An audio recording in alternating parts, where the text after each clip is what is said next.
নমস্কার, the power of astrology Sumanta জি চৌধুরী আমার YouTube চ্যানেলে আপনাদের সবাইকে স্বাগত।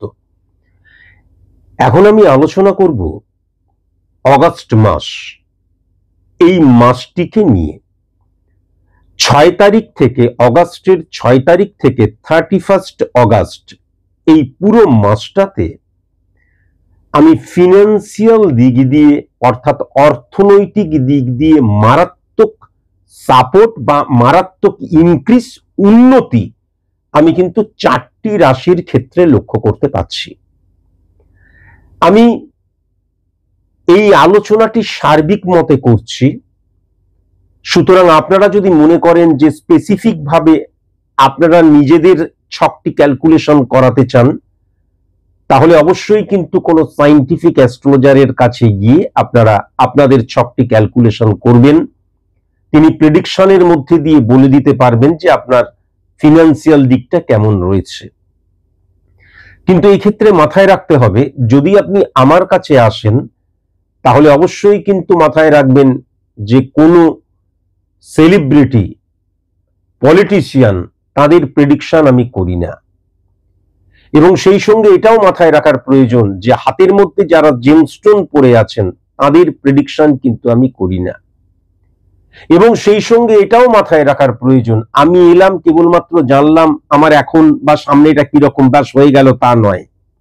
যারা যারা ভীষণ সিরিয়াস, মানে আমি আমার নেগেটিভিটিটা জানবো এবং বাই হুক বাই ক্রুক সেটাকে কিন্তু শর্ট আউট করব, সেই নেগেটিভিটিটাকে আমি অফ করব, তবেই কিন্তু আমার চেম্বারে আসবেন, আমার কাছে আসবেন, আমাকে ভালো মতন দেখে the power of astrology Sumanta জি চৌধুরী এই চ্যানেলটি মিনিমাম 10-12টি অনুষ্ঠান দেখে তারপর আমার কাছে কিন্তু তবে আসবেন। আলোচনা শুরু করি। প্রথমেই যদি লক্ষ্য করা যায় তাহলে এক্ষেত্রে কিন্তু শনিকে যদি দেখা যায় তাহলে কিন্তু শনি সেকেন্ড হাউসে বসে রয়েছে এবং নেপচুনের সাথে বসে রয়েছে। আমি হাউস নিয়ে যদি ক্যালকুলেশন করি তাহলে সেকেন্ড হাউস দ্বারা কিন্তু ফিনান্সিয়াল জায়গাকে বোঝা যায়, সেকেন্ড হাউস দ্বারা কিন্তু সঞ্চয়ের জায়গাটাকেও বোঝা যায়। যেহেতু অর্থ নিয়ে আলোচনা করছি, তাই সেকেন্ড হাউসে শনি কিন্তু অত্যন্ত বলবান হয়ে যায়। যদিও বৃহস্পতির ঘরে বসে রয়েছে, বৃহস্পতির ঘরে বসে থাকার জন্য কি হয়ে গেল, মিনের ঘরটা, মিন রাশির ক্ষেত্রে কিন্তু ততটা বলবান হলো না। কিন্তু আমি যদি কুম্ভের ঘরটাকে দেখি, কুম্ভ রাশির বা কুম্ভ লগ্নের ঘরটাকে দেখি, কুম্ভ লগ্ন বলাটাই বেস্ট, কুম্ভ লগ্নের ঘরটাকে যদি দেখি তাহলে এই কুম্ভ লগ্নের ঘরটা কিন্তু অত্যন্ত পজিটিভ হয়ে গেল। তার কারণ এই ঘরের অধিপতি গ্রহ কিন্তু সেকেন্ড হাউসে বসে আছে শনি, এবং রাহু মানে কিন্তু ইনক্রিজ। আমি আমার অনেক টাকা আছে, অনেক অনেক বাড়ি রয়েছে, অনেক গাড়ি রয়েছে, অনেক ফেম আমার, তাহলে কিন্তু রাহুর যে প্রভাব সেটা কিন্তু ভেরি ভেরি ইম্পর্টেন্ট। এবার যদি খুব ভালো মতো লক্ষ্য করা যায় তাহলে কিন্তু কুম্ভ লগ্নের বা কুম্ভ রাশিটাকে নিয়ে যদি আলোচনা করি বা কুম্ভ লগ্নটাকে নিয়ে যদি আলোচনা করি তাহলে কিন্তু সেখানে রাহু বসে রয়েছে।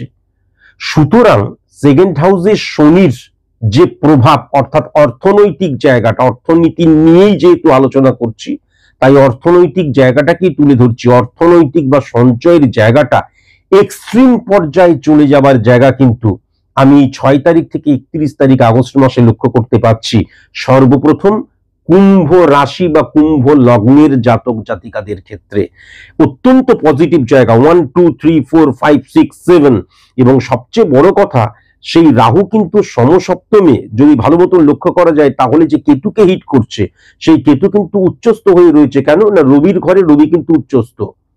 তাহলে কেতুকে ছায়া প্ল্যানেট, ক্যালকুলেটিভ প্ল্যানেট বলা হয়। কেতু যদি কেতু যেই ঘরে বসে আছে সেই ঘরের অধিপতি গ্রহ যদি পাওয়ারফুল হয়ে যায় তাহলে কিন্তু কেতু পাওয়ারফুল হয়ে যায়।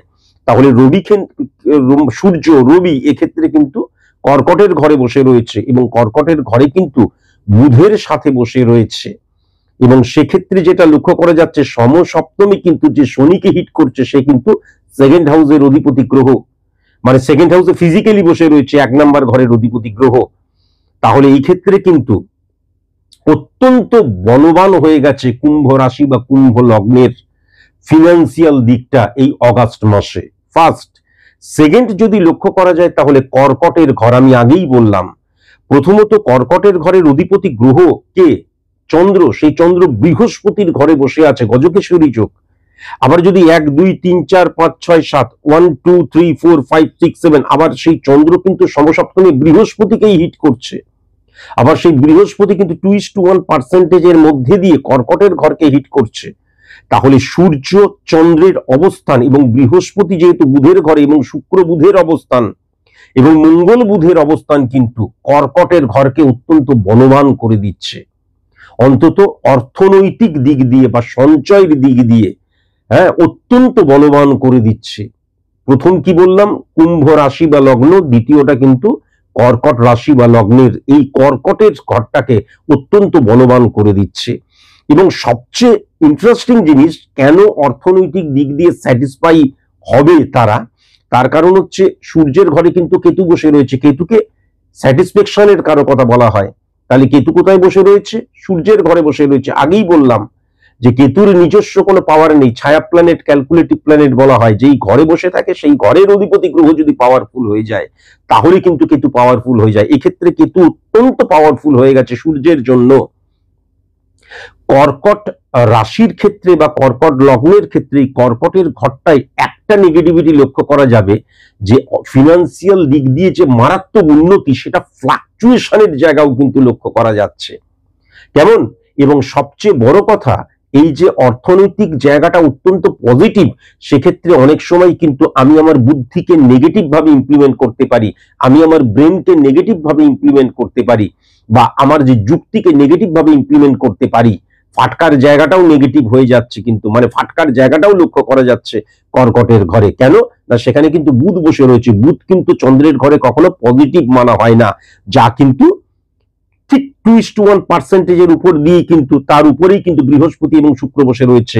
1 2 3 4 5 5 নম্বর ঘরের অধিপতি গ্রহ, 6 7 8 আবার 8 নম্বর ঘরের অধিপতি গ্রহ পজিটিভ হয়ে গেল, কেননা 8 নম্বর ঘরে বুধকে কিন্তু অত্যন্ত পজিটিভ মানা হয়। এরপর যদি খুব ভালো মতো লক্ষ্য করা যায় তাহলে সূর্যের ঘরটা কিন্তু সিংহের ঘর, সূর্যের ঘর অত্যন্ত পজিটিভ। 1 2 3 4 5 6 7 আবার সূর্য এবং কেতু, উচ্চস্থ কেতু, সে কিন্তু সমসপ্তমে রাহুকে হিট করছে। তাহলে এই ক্ষেত্রে কিন্তু কেবলমাত্র অর্থনৈতিক বা সঞ্চয়ের জায়গাটা পজিটিভ সিংহ রাশির ক্ষেত্রে তা নয়, সেখান থেকে ফেম চলে আসার জায়গা, প্রভাব বিস্তার করার জায়গাটাও মারাত্মকভাবে কিন্তু লক্ষ্য করা যাচ্ছে এবং স্যাটিসফাই হওয়ার জায়গাটাও লক্ষ্য করা যাচ্ছে, যেহেতু কিন্তু কেতু স্যাটিসফ্যাকশনের কারকতা অত্যন্ত পজিটিভ কিন্তু এক্ষেত্রে লক্ষ্য করা যাচ্ছে। এইবার যদি খুব ভালো মতন দেখা যায় তাহলে তার পরের ঘরটা তাহলে কোন ঘর হলো? প্রথম হচ্ছে কুম্ভ রাশি বা লগ্ন, দ্বিতীয়টা হচ্ছে কর্কট রাশি বা লগ্ন, তৃতীয়টা সিংহ রাশি বা লগ্ন। মানে প্রথমটা হচ্ছে কুম্ভের ঘর, দ্বিতীয়টা কর্কটের ঘর, তৃতীয়টা সিংহের ঘর। আর একদম চতুর্থ যেটা লক্ষ্য করা যাচ্ছে সেটা কিন্তু ধনু রাশি বা ধনু লগ্নের ঘর। তার কারণ এই যে ঘরটা 11 নম্বর ঘর এবং সেখানে কিন্তু চন্দ্র বসে রয়েছে। সবচেয়ে ইম্পর্টেন্ট যে আমি বৃহস্পতির ঘরে চন্দ্র এবং বৃহস্পতির ঘরে শনি বসে রয়েছে, সেই বৃহস্পতি কিন্তু শুক্রের সাথে বসে রয়েছে। এবার আবার বুধের ঘরেও বসে রয়েছে, কিন্তু শুক্রের সাথে বসে থাকার জন্য কি হয়ে গেল, যদিও শুক্র এবং বৃহস্পতিকে কখনো কিন্তু বন্ধুকারক গ্রহ মানা হয় না, তবুও শুক্র মানে হচ্ছে আমার যে odd situation, luxurious life lead করা। লাক্সারিয়াস লাইফ মানে আমার যে অড সিচুয়েশন, সেই অড সিচুয়েশন থেকে আমি ওভারকাম করছি। লাক্সারিয়াস লাইফ সকলের ক্ষেত্রে কিন্তু এক নয়। তাহলে এক্ষেত্রে কি হবে, আমার ফিনান্সিয়াল যে জায়গাটা সেটা কিন্তু আমার প্রতিবন্ধকতা থেকে আমাকে বের করে নিয়ে আসবে। এবং ধনুরাশি বা ধনু লগ্নের জাতক জাতিকাদের ক্ষেত্রে কিন্তু যদি কারোর লোন থাকে বা দেখা গেল অনেক লোন রয়েছে বা ফিনান্সিয়াল মারাত্মক ক্রাইসিস রয়েছে, সেখান থেকেও কিন্তু বের করে নিয়ে আসার জায়গাটা মারাত্মকভাবে লক্ষ্য করা যাচ্ছে। তাহলে আমি যদি 6 অগাস্ট থেকে শুরু করে 31 অগাস্ট পর্যন্ত খুব ভালো মতো লক্ষ্য করি তাহলে কুম্ভের ঘর, কুম্ভ রাশি বা লগ্ন, দ্বিতীয়টা হচ্ছে কর্কট রাশি বা লগ্ন। তবে কর্কটের ঘরে কিন্তু আমি ফাটকার জায়গাটাও মারাত্মকভাবে লক্ষ্য করতে পারছি। আর তারপরের ঘরটা হচ্ছে সবচেয়ে বেশি স্যাটিসফ্যাকশনের জায়গা, সিংহ রাশির ঘরটা বা সিংহ লগ্ন সিংহ রাশির ঘরটা এবং পরবর্তীকালে হচ্ছে ধনু রাশির ঘরটা অত্যন্ত পজিটিভ হয়ে রয়েছে। এক্ষেত্রে একটা জিনিসই কেবলমাত্র বলবো, একটা ঘর কিন্তু অত্যন্ত নেগেটিভ হয়ে গেছে, 1 2 3 4 5 6 7, সেই ঘরটা হচ্ছে কন্যা রাশির ঘর। ভেরি ভেরি কসাস এবং কনসাস কন্যা রাশিরা। তার কারণ মঙ্গল এবং বুধের অবস্থান, এবং মঙ্গল কিন্তু 1 2 3, প্রথমত হচ্ছে 3 নাম্বার ঘরের অধিপতি গ্রহ, 4 5 6 7 8 9 10, আবার 10 নাম্বার ঘরের অধিপতি গ্রহ। হ্যাঁ, তাহলে হচ্ছে এই যে 3 নাম্বার ঘর মানসিকতা মনোভাবের জায়গা, 10 নাম্বার ঘর কিন্তু ক্ষেত্রের জায়গাটা। তাহলে ফিনান্সিয়াল দিক দিয়ে সার্বিক মতে যদি প্রবল প্রতিবন্ধকতার জায়গাটা লক্ষ্য করা যায়, তাহলে কিন্তু 6 আগস্ট থেকে 31 আগস্ট পর্যন্ত কন্যা রাশির জাতক জাতিকাদের ক্ষেত্রে আমি মারাত্মকভাবে লক্ষ্য করতে পারছি। ভেরি ভেরি কসাস এবং কনসাস। জ্যোতিষ কোনো রঙিন চশমা নয়। হে ঈশ্বর, আমায় অমরত্ব দাও। তাই সাদা চোখে সত্যিকে দেখতে শিখুন। যুক্তিতে মুক্তি চাইলে তবেই আপনি স্বাগত বিজ্ঞান ভিত্তিক জ্যোতিষ গণনার এই অনুষ্ঠানে। স্যার সুমন্ত জি চৌধুরী।